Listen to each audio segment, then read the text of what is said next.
Hello. Greetings to all. Let's see here. Fix the hair, the hopeless hair. Okay. Let's see, we've got some people coming in. Hey, Julie. Hi, Anna Marie. Well, you can always catch the replay later. That's one consolation. Hey, Bev. All right.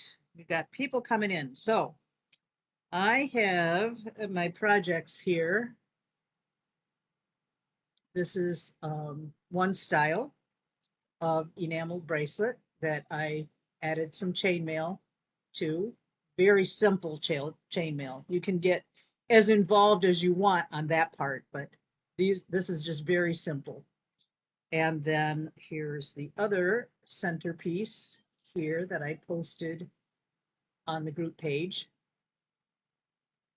And this has got a little bit different chainmail bracelet, but it's pretty much the same. I'll touch on that later as we get further along. Hi, Donna. Okay, well, I'm glad you're here. I'm glad you're here. The more the merrier. Okay, so there's a few parts to this. I'm showing you the way I do it. It's not the way everybody does enameling, but initially I learned the immersion method of torch firing enamel, and under the tutelage of Barbara Lewis. And I really like that method a lot. I will use the torch, the trivet and tripod method as well on occasion. And I also will use the kiln on occasion. Just depends on what I'm making. But mostly I use the torch. Just a simple handheld, stronger than a micro torch, but let me show you. This is for what I use on the tripod. There's lots of different torches available, a little bit more of a jumbo uh, torch head on here.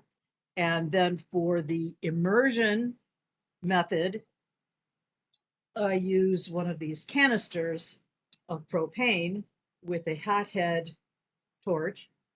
And I'll show you how this all comes together too. But I like the immersion method because it's quick. It's very instant gratification. You don't have to prepare the metal in any way. You can use gunky, uh, Sharpie marked, enamel, copper. You don't have to clean it. And what else? Oh, you don't have to put a undercoat on your pieces before you do the top work. The immersion method coats both sides at the same time, so it eliminates that one step. Some people might be a little more intimidated using this method, but I'm a risk taker, so I'm not saying for you to get outside of your comfort zone. I'll show you what I do. I'm not saying you have to do it. Just making myself clear here. So if you burn your hair off or the hair on your arms or whatever, I'm not responsible. But you just have to really use caution. I always keep, let's see, this little can of fire retardant, kind of sort of like a fire extinguisher, but this is just a small one. Thank God I've never had to use it, but I like to keep one around when I am working with a flame. So that's just a little tip there. Okay. Also, I'm working in my basement studio. I don't have any open windows in here, but I have a high-powered exhaust fan that I have running, and I also have a box fan going on, and I point that up to my smoke alarm because it gets quite warm in here. And sometimes just the heat alone will set that off. So, there doesn't have to be any smoke or anything. It's just, I think it's a heat factor. So I point my box fan up towards the smoke detector and everything stays nice. And I don't scare the rest of the family upstairs, uh, thinking that I might have set the house on fire. So, just take precautions when you're working. Ventilation is really important. So if you don't have an exhaust fan, make sure that you have windows open and that you have some good cross ventilation going. Also, you probably should wear a face mask. When you're working with enamels, I kind of am bad that way and don't always do that. So if I'm mixing, just say if I'm preparing a lot of pieces of enamel, I will wear a face mask, just the regular, you know, that kind, but it's not really like a fine particle face mask, more of a protective. Some people wear those, and that's fine. You do what is comfortable for you. I find it very confining, and I'm not working with it that long. And I'm trying not to mix it up into the air at all. I'm very careful about that. So if there's any stirring, mixing involved, for sure, uh, wear a face mask. Okay, so I see a lot more people have joined us in. Hi, Susan. Hey, Patty. Hey, Mary. Okay, good, good, good, good. Yeah, I'm glad you guys could join me. So, anyway, um, these are the pieces. I'm going to do something free form. Well, maybe not. I think I'm going to use a template on today's, but this was just cut free form with a Sharpie marker. And then I use a disc punch to make my holes in the pieces, just to give it a little bit of interest. I'm also using floral wafers, not Murini. They are a variation of Murini, but they're very, very, very tiny. They're very, very small, just little tiny pieces like that, which I was introduced to these by Barbara Lewis as well. When I took a couple of her classes, we used those. And you can get these from Thompson Enamels. I don't know if Painting with Fire carries them any longer, or you can get them from Enamel Warehouse, Jean Van Brederode's website that sells a lot of enameling supplies. So there are outlets where you can get them. They are not, however, inexpensive. Um, but they're really cute and they're worth it to me. So I spend the money. Okay. All right. So let's get started. I'm going to put this somewhere, get it out of my way. And I guess what I'm going to do, you could use, you could probably use any gauge.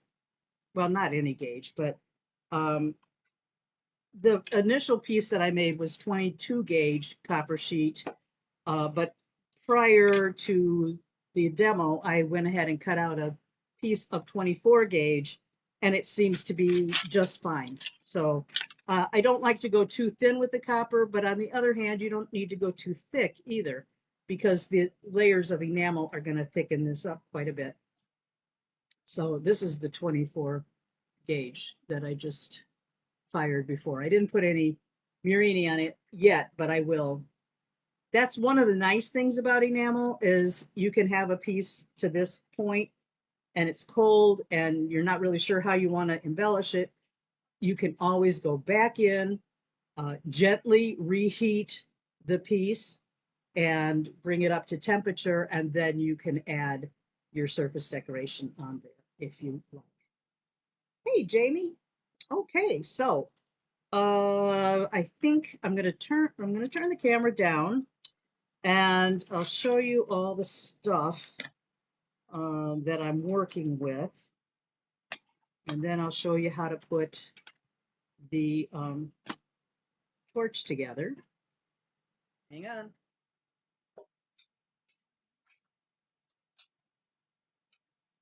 There's always something out of my reach, so I just remembered that it wasn't close by. So, that ready? Sip.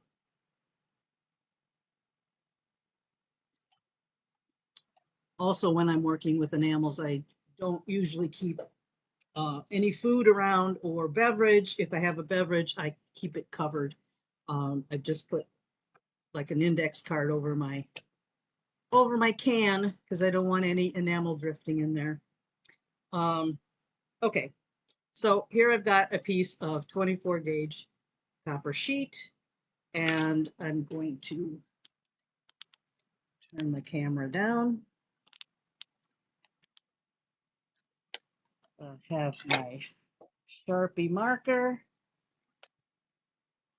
And for this, I'm going to use an oval template that I have.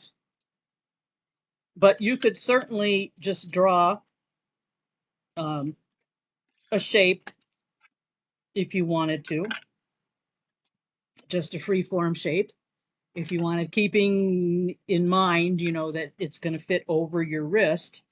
So let's go with, and for this, I'm using metal shears to cut. I'm not using a jeweler's saw because I'm lazy and I don't like it.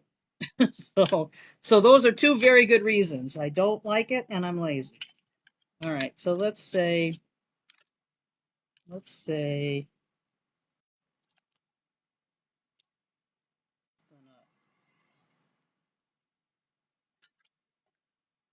ooh, I went off the edge a little bit on that. So I'll just, how did I do that? Yeah, I wasn't looking. I went off the edge. Also, please let me know if there's any problems with the broadcast, because sometimes I can't tell on my end until we're disconnected. All right. Cutting 24 gauge with these metal shears is pretty simple.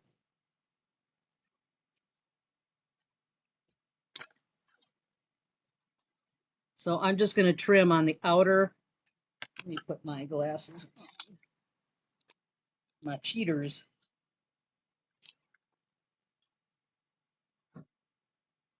I'm just cutting on the outside edge of the marker.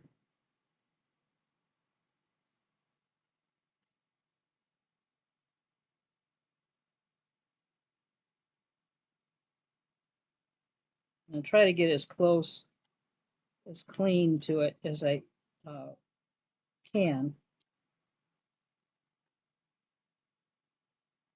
I poked my thumb just a little while ago with the screwdriver of all things when I was putting my torch together.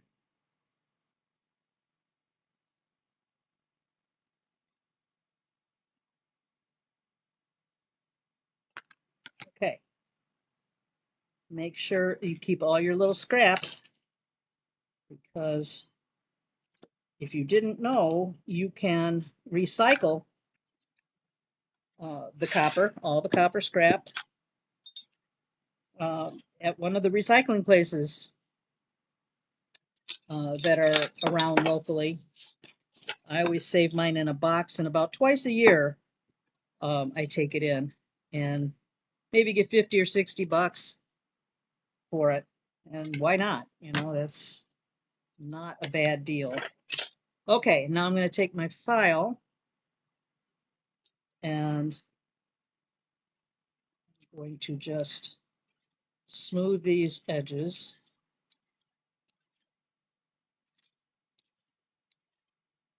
If you have a wet sander or a belt sander, however you cut your shapes or sand your shapes with, that would be a lot quicker than doing this with a file. But you know, it's doable. And if you don't have a file, you can even use a heavy emery board, like a nail file emery board, and that will work pretty well on this thinner gauge copper. And if I have extra Sharpie mark on here, it doesn't matter because the fire is going to burn that off.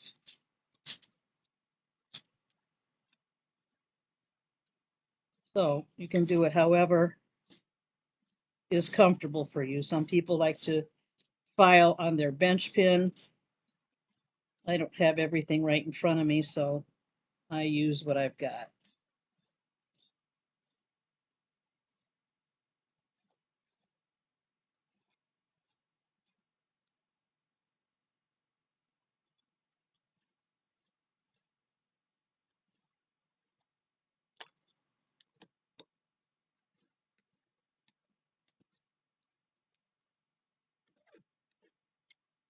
Well, I'm starting to really feel this arthritis in my fingers. It really put a cramp on your style. I hate it. Just got to make sure it's all smooth on the back where it was cut as well. Okay. So now I'm going to decide where I want my holes. And of course, you need the holes on either end. I eyeball everything, but actually, if you have one of these craft pads with grid lines on there, that's also very helpful to mark your lines pretty, or your where you want your holes pretty perfectly. But it's a little, still, it's a little bit of a crapshoot. Okay, so that's where I want my attaching holes to be. And then, you know, I want to put different holes in different sizes and different places. And for that, I'm going to use my disc punch. But for the two end pieces, it's just easier for me to see the mark than to rely on looking inside of this thing to see the mark. It's kind of harder to see down in there. So I'm just going to use my Euro tool hole punch here. And I like to make a bigger size hole because we're working with enamel. Sometimes the enamel can fill in the holes if they're too small. So we don't want that to happen.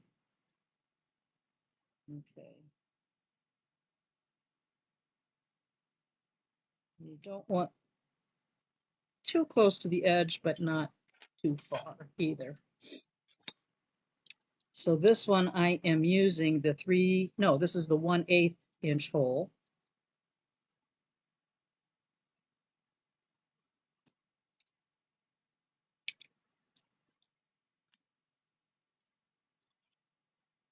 Okay, it gives a nice big hole there.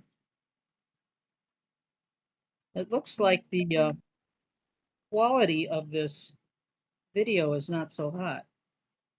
It looks kind of grainy, at least on my end. Are you guys seeing it clear, or is it grainy on your end?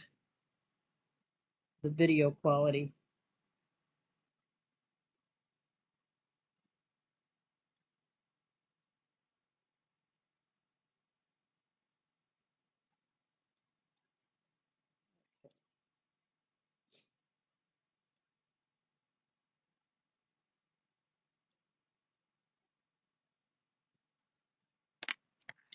Okay, so I've got the two end holes. Now I'm going to use this up.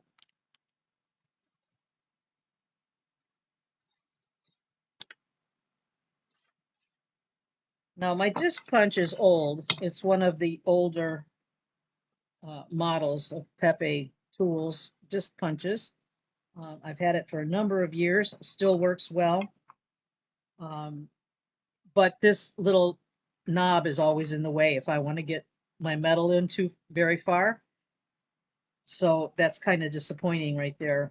But the newer models don't have that. So um, just keep that in mind. If you're in the market for a disc punch, you don't have to worry about having this little knob in the middle.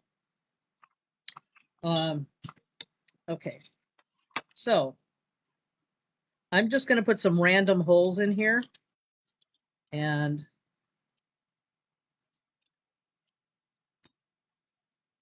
tighten that down to keep the metal from slipping.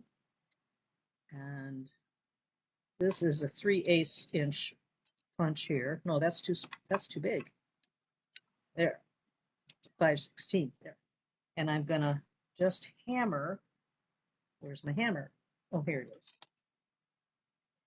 Just gonna hammer that little peg down.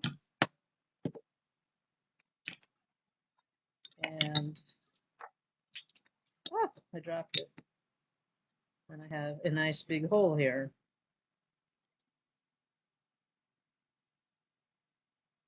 Oh, it's free. It's freeze frame, huh? The frames are freezing. Crap.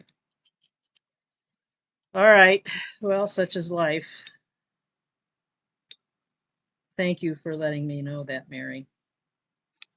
All right. So, let's see. I'll put another hole here. This is the little one. This is the 1/8 inch.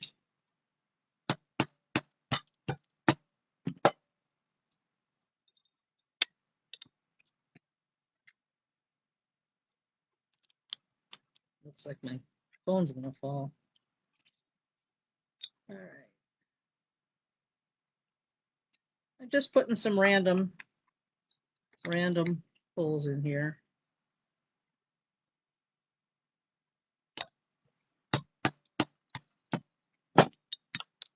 You could just draw on here where you want the holes to go. But like I said, it's hard to see inside here to line up your piece with the Sharpie marker.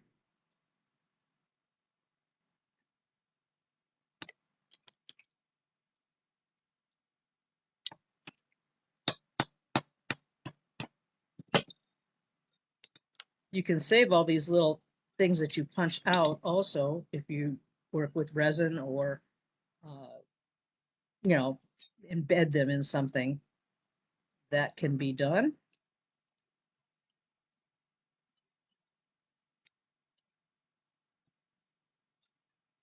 And you can put as few or as many holes in here as you want.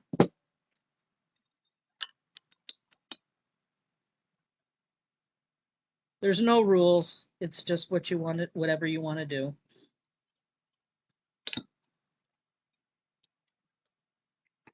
I think I dropped that punch. I did. No, I didn't.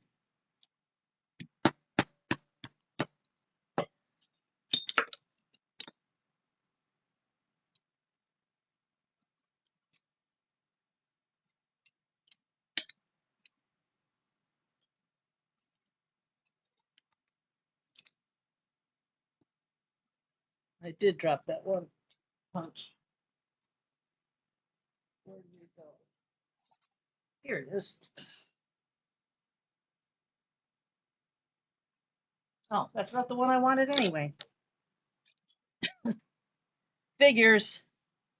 You can see my dirty floor. All my threads from my embroidery projects are on the floor.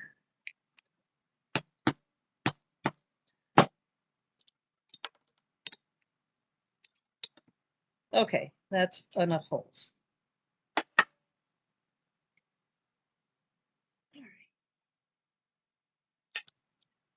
So put these back in the tray. Set those aside. Okay.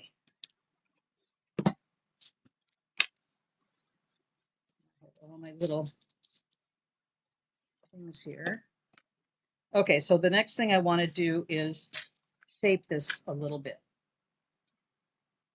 And for that, I'm going to use my wooden dapping block.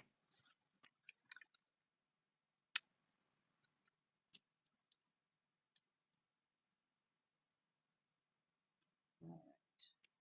Just take my punch.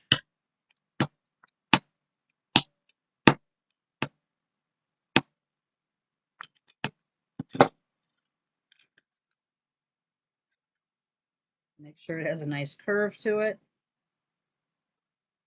so that it fits on your wrist nicely.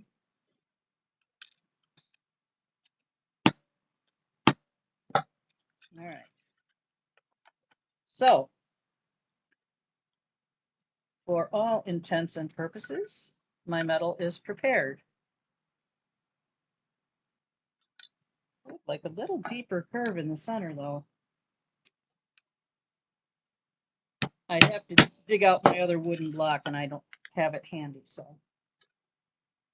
it's going to be how it's going to be. All right, so that's my piece that I'm going to enamel.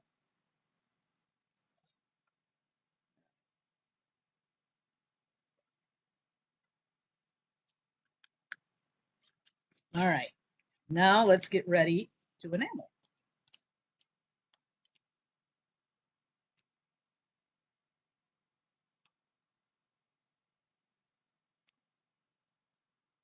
All right. I don't know what I did, but I did something when I moved the camera. All right. Now, this is a propane gas canister that I'm going to be using. And if you haven't used one of these before, let me walk you through this for the benefit of everybody that doesn't know anything about these. This is the hothead torch right here. Okay. You can get these online. You can find them on Amazon. Sometimes you can find them in like Home Depot, places like that. I used to get mine from Painting with Fire, but I'm not sure that they carry these anymore. But you can check them out just in case on Etsy. All right, so when you get a canister, it just comes a plain canister. You have to purchase this. I don't know, what do you call it? It's like a plumbing belt of some sort. There's a name for it. Right now, I can't think of it. Okay, so you have to have one of those, and you have to have this angle iron kind of thing. I bent it a little bit, but it's just like at a right angle. Okay, you can get these at the hardware store also. All right. Okay. So you need that, and you also need a C-clamp to clamp onto your table. You also need a fireproof table covering. This is just, they used to sell these. I remember these as a kid when my mother had these by the stove, something like this. But you can also get these online as well. Or you could just use a tile, something that is, fireproof. Radiator clamp. Thank you, Joan. Hose clamp. Yep, that's what they are. Okay. So you put this together, you put that on there, and you'll need a screwdriver to, put it on there.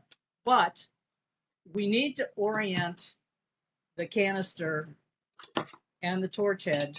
You have to have this iron, angle iron, whatever, in the same direction as you're going to put your torch head. Okay, so I'm going to put this on first because I may need to adjust the hose clamp. Put it on as tight as you can.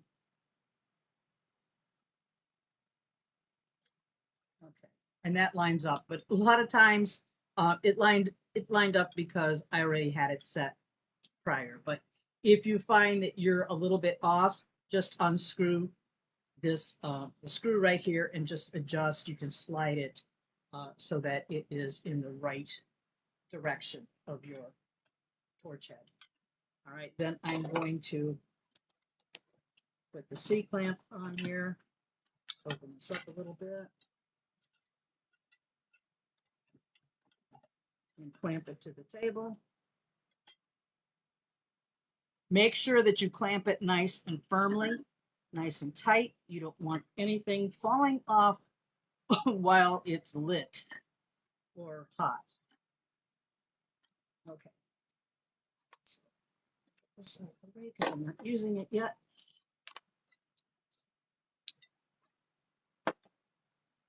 And get any flammable stuff out of the way. Now for the immersion method, I have a glass of water close by. I have matches.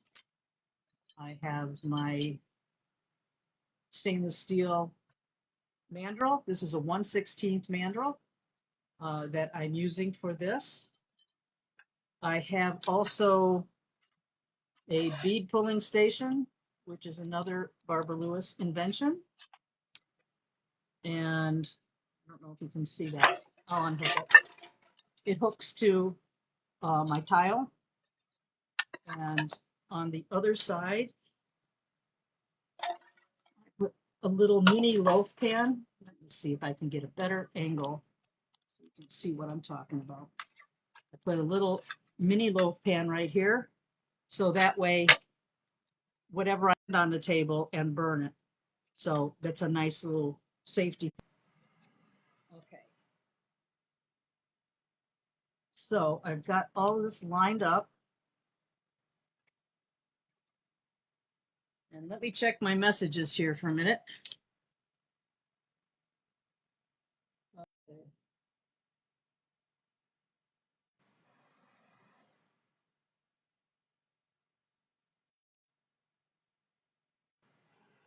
Okay, thank you for that, Patty. That information on the hothead.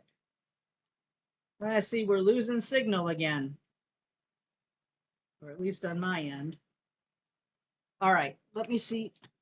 I want to make sure that I get this set up that you can see what I'm doing and I don't burn my phone, because that would be bad.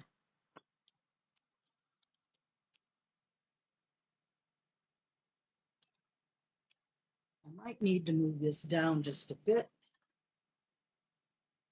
so you can see better.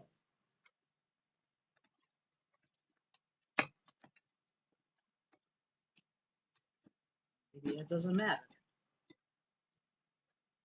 I wish I had a camera person.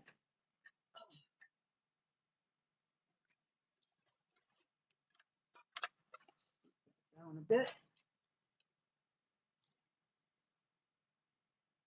Still not great.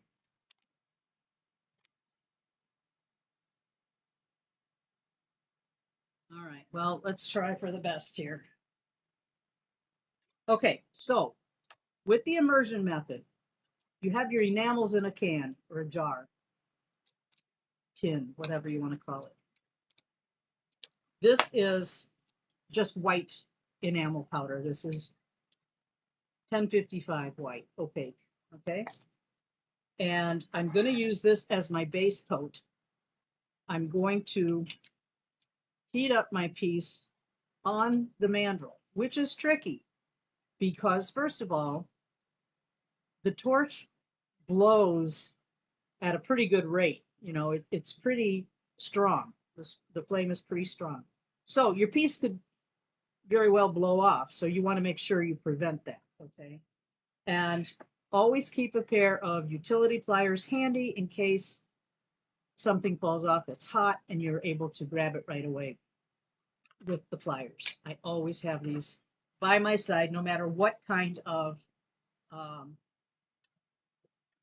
work I'm doing, you know, with the torch.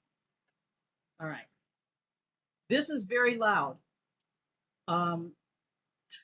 I don't know, in some of my prior videos, sometimes you don't hear the sound in the video. I don't know why, because it's very loud uh, when I'm using it. So it's therefore very hard to hear me speak. But essentially what I'm doing, I don't need the sifter right now. Essentially what I'm doing is I'm taking my mandrel. I'm working, I'm going to have the flame to the back of my piece, to the opposite side. I'm going to put my mandrel in the hole, the smaller hole on the top, and then I'm going to suspend it in the flame until it glows like a real nice orange, deep orange color. And then I quickly take this piece, this screaming hot piece, and I dunk it in the enamel. I want to coat it on both sides. So it's a very quick dip in, um, shake the piece around a little bit within the enamel, tap off the excess enamel, and then put it into the flame. You do that until that piece glows again, and then you put it back in for a second coat, okay? At that point, you can just put the piece aside and let it cool, and then we'll move over to the trivet and the tripod. Or, if you're, I don't know, like me, you might want to just keep doing it on this and skip the tripod altogether. But the tripod is a lot safer than this, because this could fall back onto your fingers.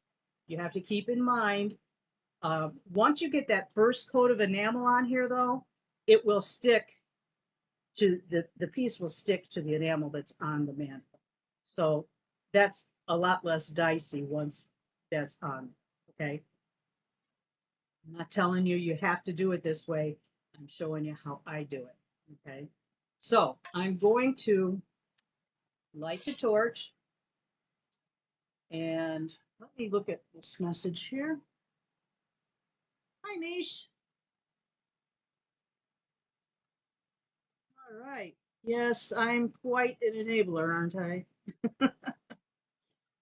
I don't know if I'd call it wisdom, but I do take some chances. All right. Okay, so I've got my enamel here on my left hand because I'm right-handed. I'm going to hold on to that. My mandrel ready to go.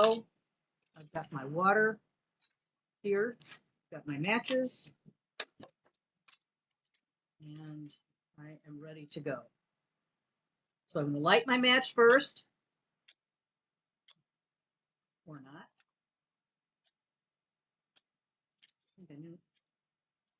What the heck? Bad, bad. There we go.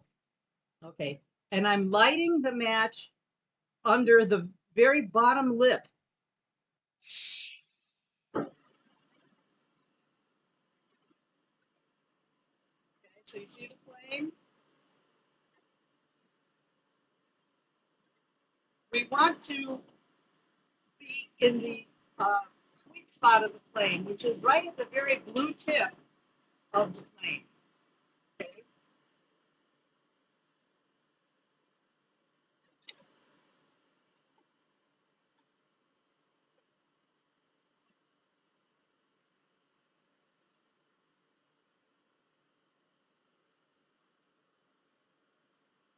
See how it's turning orange?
Why the utility pliers come in handy.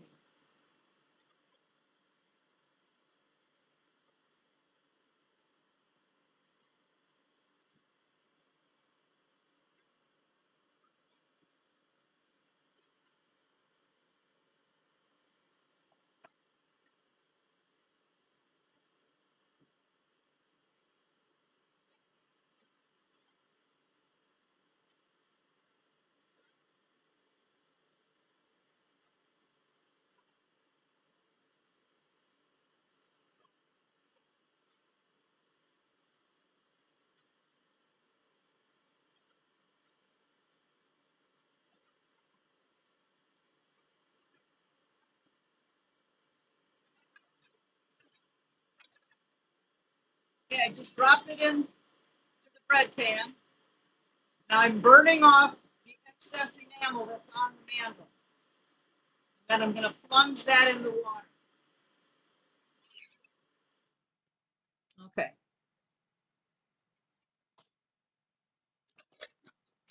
All right. You clean off the enamel that's stuck to your mandrel. You know, you get it real red hot, and then you plunge it into the water, and then the enamel cracks off of that immediately. Okay, so my piece is in the bread pan, and I will get it out with my utility pliers and take a look at it. The back is going to get dirtier, I should say. That's why you want to keep the flame always to the back. Never put the flame on the front of the piece when you're working with propane. It's very dirty. It will alter the look of your piece. Okay, so now we're going to let this cool for a minute, and I put it on my bench block, on my steel bench block, and it cools it off real quick. All right, so now I've got like 3 coats on here, and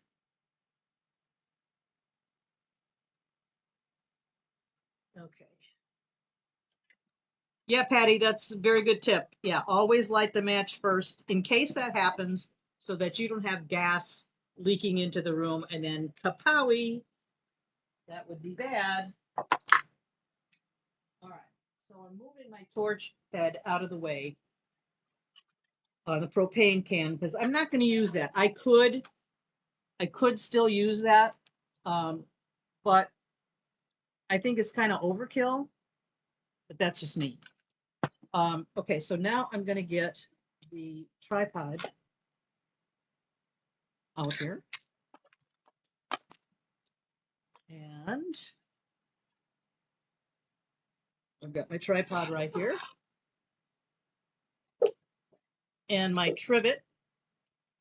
I really like, wasn't really made for enameling. This is more for soldering different things.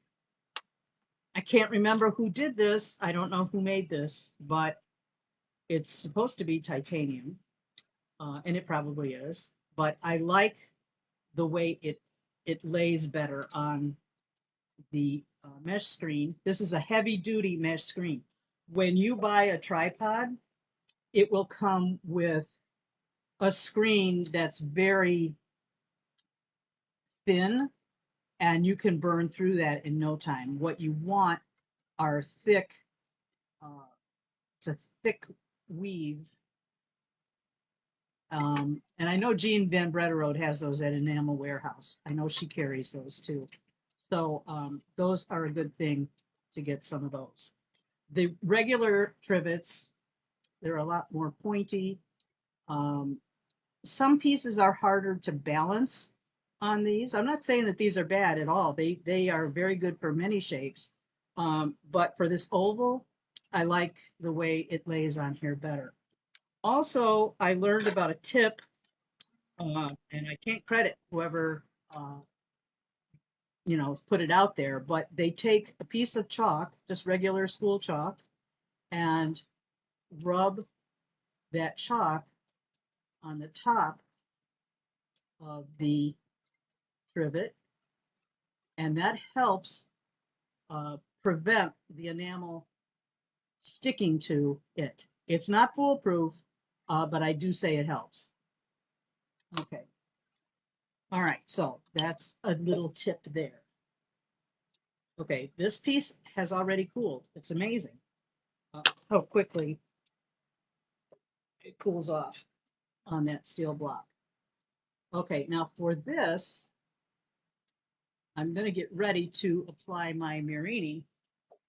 Let me see if I can fix this in a better way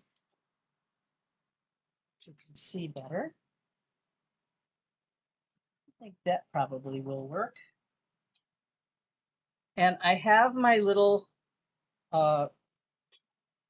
floral wafers picked out. I put them in a little dish so I can have access to them fairly easily while I'm working. Let's see here. Trying to get all my thoughts uh, in the right way here. All right. So I've got some tweezers that I can pick up my little pieces with. Also, I have a sifter, an enamel sifter, and I am going to sift on a little bit more of the white enamel. It probably has enough, but I'd like to have a little bit thicker coat. And the bottom is fine. The counter enamel is fine on that. So you don't have to worry about putting anything more on the back. Now, when I do this, this is also another dicey thing that I do. I'm gonna put my flame under here with this torch. I'm gonna warm up the enamel piece, and I've got my enamel close by. And I'm going to sift on. Now, some people will use clear fire. It's a solution sort of like hairspray. They even can use hairspray, I guess, but I think that's flammable. But they don't really use it when the flame is active. They wet the piece with the clear fire and sprinkle some enamel on it, and then let it dry a little bit, and then they torch it. But I'm not doing that. I'm just going to warm up the flame or warm up the piece. I'm going to push the flame to the side for a second and then just sift on a little bit of enamel. All right, so let's see here. The Jamie, are you asking me about the floral wafers? They are anything with glass. So enamel's glass, so they work on there. You can use the bigger Mirini that lamp workers use to put in their beads, but they require a lot more heat to melt fully. That's where a kiln can help if you're using bigger pieces of Mirini. The kiln can take care of that. But as far as the torch goes, you'd be frying your piece by the time you got those larger pieces to melt. So that's where the floral wafers come in real handy. Okay, so I'm going to start heating this up. And then when the piece is warm, I'm going to just kind of move my flame to the side a bit, add a little bit more enamel powder on there, and then torch it again.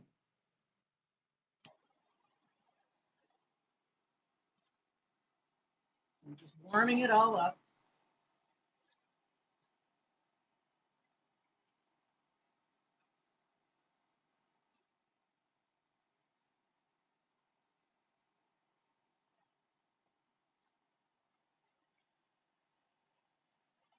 This is probably where I should have my mask on.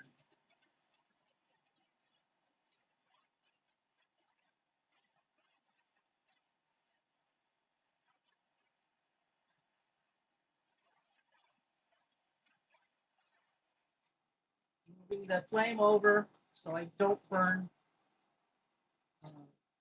my sifter.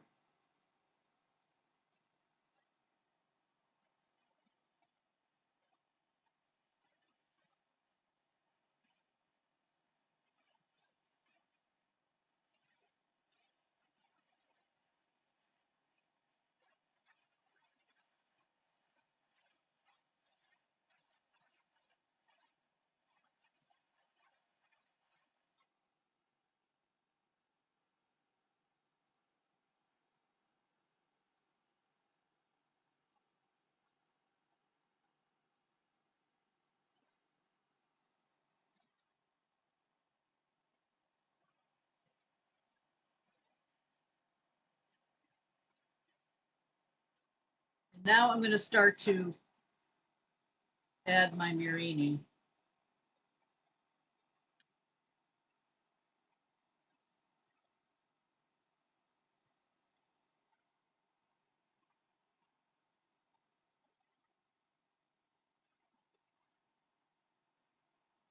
If the metal's not hot, your Murini will just slide right off, like that one just did.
And just took off.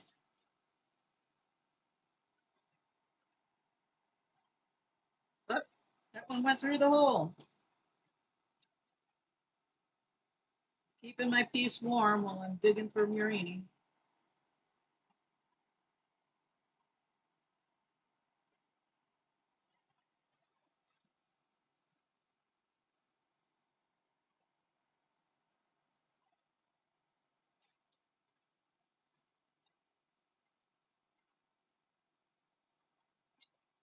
It's kind of hard to balance it all.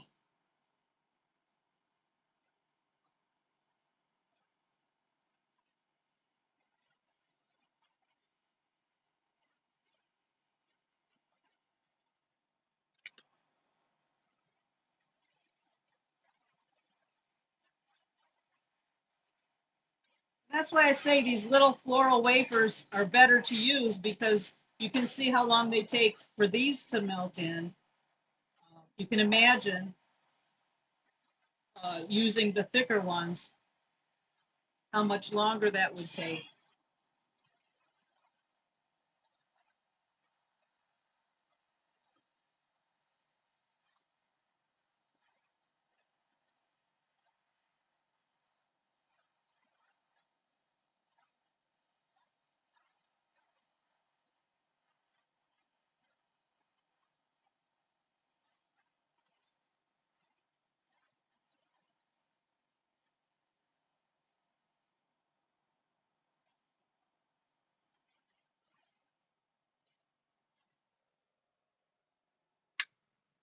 Okay, those are melted in.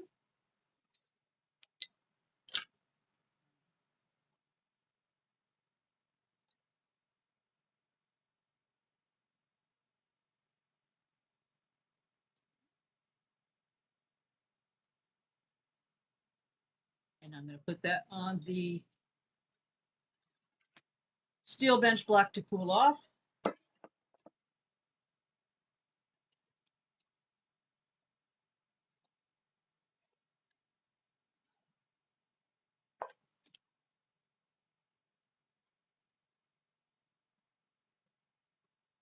Yes, the Jennifer, hi, by the way. You're asking if the floral wafers flatten out? Yeah, they do. I mean, yeah, they do. Um, Much quicker than a Murini would. So they work out pretty well. Yeah, I mean, it's the back gets pretty crispy. Not crispy, but it gets pretty dark. It's actually not a bad color. Um, but that is from the propane. Like I said, it's a dirty gas, so you don't want to. Well, no, it could have been done from the propane. Could have been done from this, but I think more the propane. I didn't really look at the back before, but this is cooling off nicely. It's just amazing to me, how you can make this stuff with um, not that many things, well, I don't know. You accumulate stuff over time, like I have, but it is fun. Now, while that cools, I'm going to get the chain stuff out, and that is simply 4 millimeter copper jump rings that I already had made uh, a long time ago. When I make jump rings, I make a buttload of them, and I keep them around for various projects. So um, let's see here.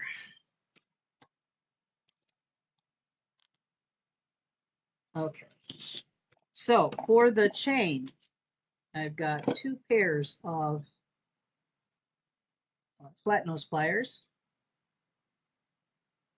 I'm getting sidetracked here. Hi, Carol. Just hi, Debbie. Okay, so I just want to make sure I don't forget saying hi to everybody. I hope I did. All right.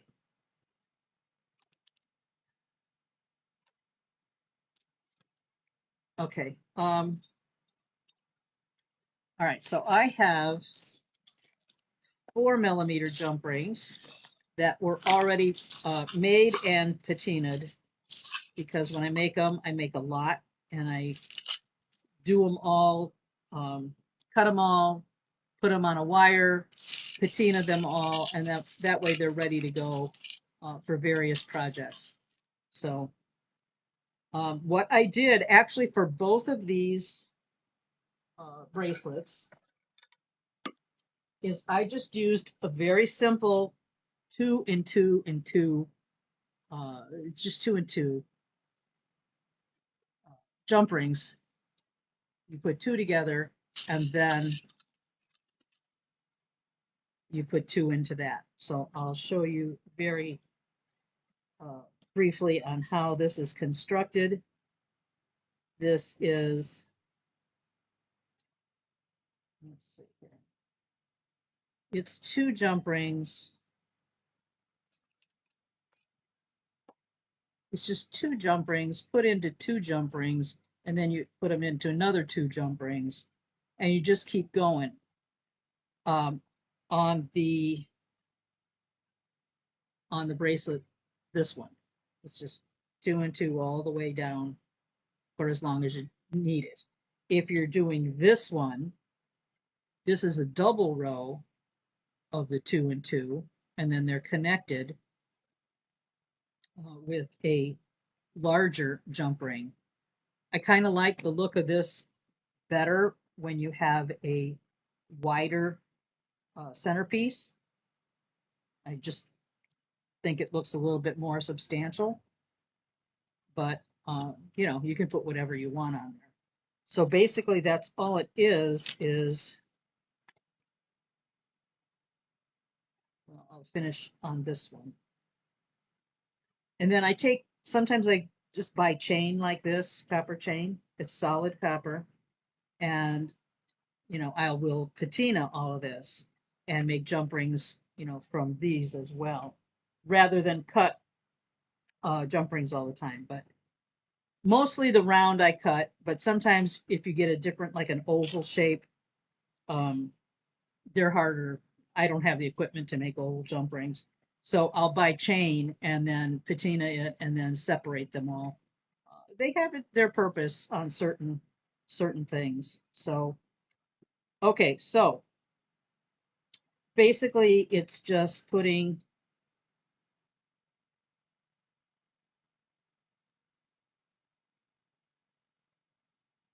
three sets of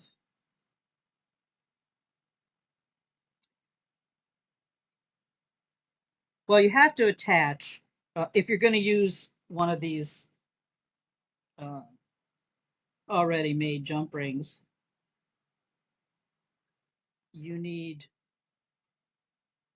uh, two sets of jump rings to connect that to that jump ring so that they lay right. I'm not explaining it right. I'll show you here.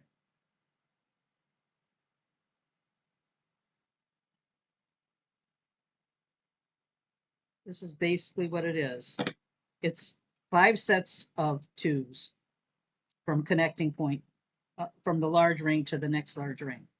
So the first 2 connect to the large ring, then you attach 3 more to that, and then the 5th one attaches to the next jump ring. I don't know how else to describe it, but hopefully by seeing this, you can tell how that's made. And that's just the single strand. Then if you're making the double, like this, then you're just going to add another set of 5 next to it and connect it to the next jump ring.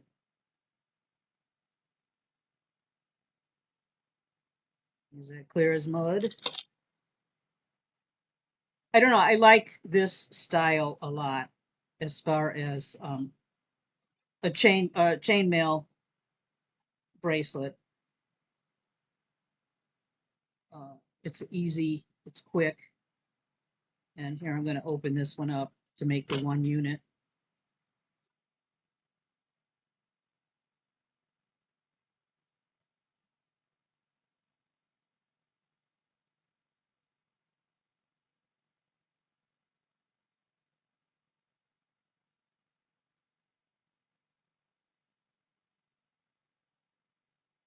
Okay.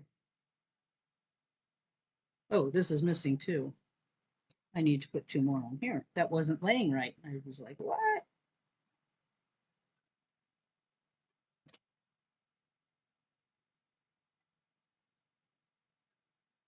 Oh.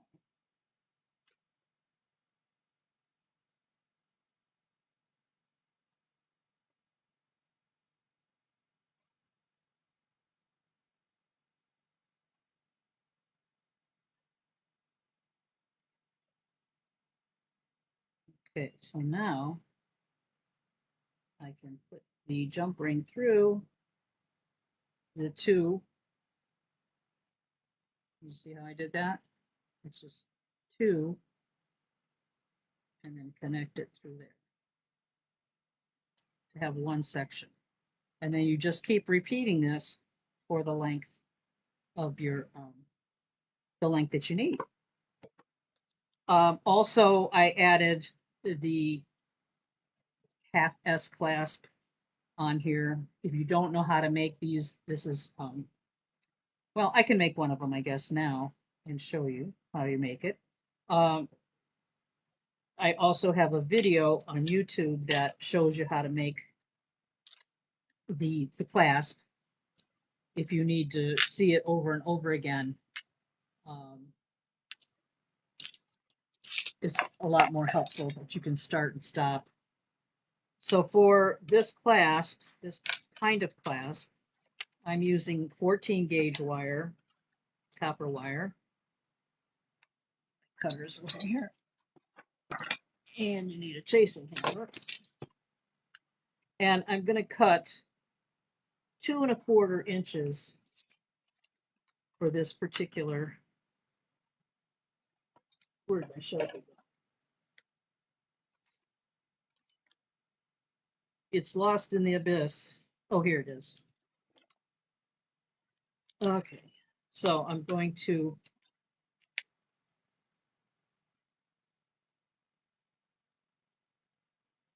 cut 2¼ inches of copper wire.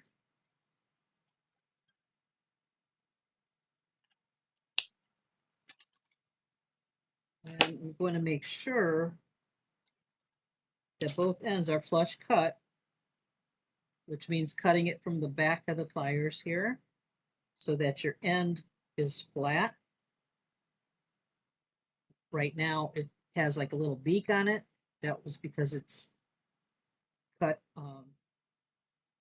One end of your wire is going to have a flat cut and one is going to have like a little point on it. So you want to make sure you turn over the other end that has the point and get rid of that. It's not the end of the world if you don't, but I like it better when they're both flush cut. It'd be nice if I had all my stuff here. I can't think of everything. All right, I'm going to take my chasing hammer and my wire, and I'm just going to flatten the tip on one end.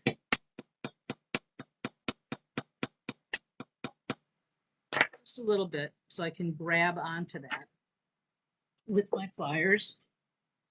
And I'm going to make a little P. I'm going to put my pliers right on the top of that wire. The wire's like right inside the pliers, right at the very top.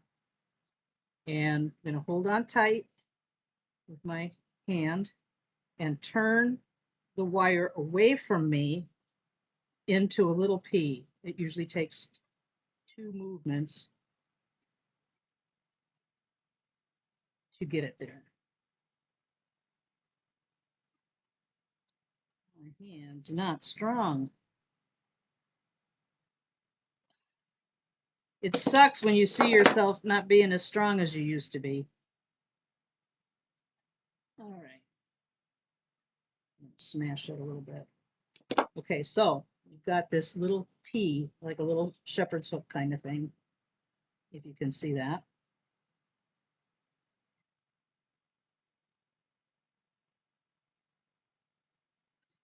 Okay. And I'm going to just straighten that up a little bit because I went a little wonky. Okay. Now I have a pair of a round nose plier, and I'm going to put that P in there to the very back of the pliers, the very end inside here, facing away from me. The P is facing away from me. And then I'm going to take my thumb and I'm going to push this wire up and over and touch the back of that P. You can see that. I hope you can see that. So when I slide this out, there's my little shepherd's hook right there. Okay. So now I'm going to take the other end, and the shepherd's hook is facing me, and I'm going to put the wire in again at the back end of the pliers, right at the top of the wire, and I'm going to roll away from me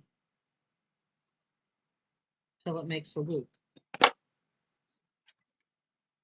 And sometimes it gets a little bent while you're working on it, so you can just straighten it out. So there is the hook. Okay. Oh, that doesn't show very well, does it? Let's see. Do that. Maybe that's better. Yeah, much better. Okay. All right, so now I'm going to take my chasing hammer on the ball peen end of the hammer, and I'm going to tap this area of the hook right here. I'm going to hammer that. Oh, nose. Part of a broken needle. Okay, and so I'm going to hammer this. If you're afraid of hitting your thumb while you're holding on to this, you can use a craft stick and hold on to it.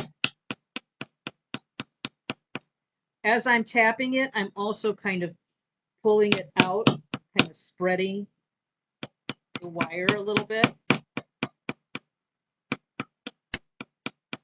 And this is purely a cosmetic texture.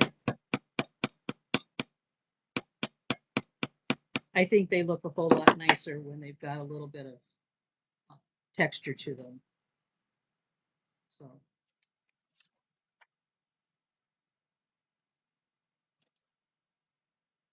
there you go. So it's pretty simple. It's pretty simple. And then I would patina this and tumble it, and then attach it to the chain when you've got the proper length. You always have to take into consideration the length that you're going to need and allow enough for the clasp. You also need a soldered closed ring. So like one of these round pieces from the chain, I can just take that off and we'll solder this, pickle it, clean it, patina it, and that's your end for the opposite end of the bracelet. So there you go. So any questions?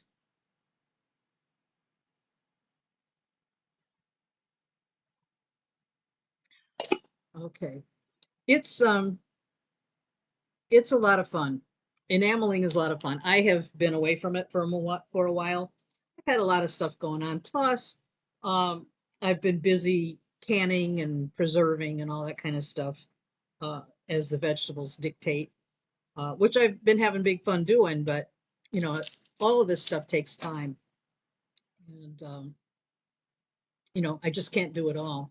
And quite frankly, I get tired of doing things. I know I've said that many times, but for those of you who haven't heard it, um, I will work with one technique for quite a while, and then it's like, I need to move on to something else. And so I recycle all the stuff I do because then it's interesting to me again.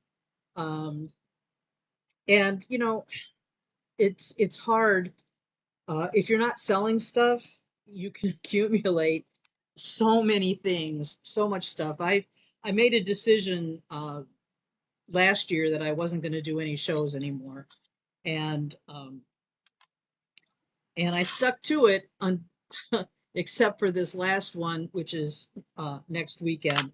But I bailed out because I'm just not up for all the work that it entails, and it's always putting other people out to help me with the tent and the schlepping all the stuff, and I'm just like getting too old to be bothered with that. So, needless to say, I have a ton, I mean an absolute ton of finished jewelry, and it's like I guess, I don't like the Etsy option. I have an Etsy shop, but I haven't paid any attention to it for a long time.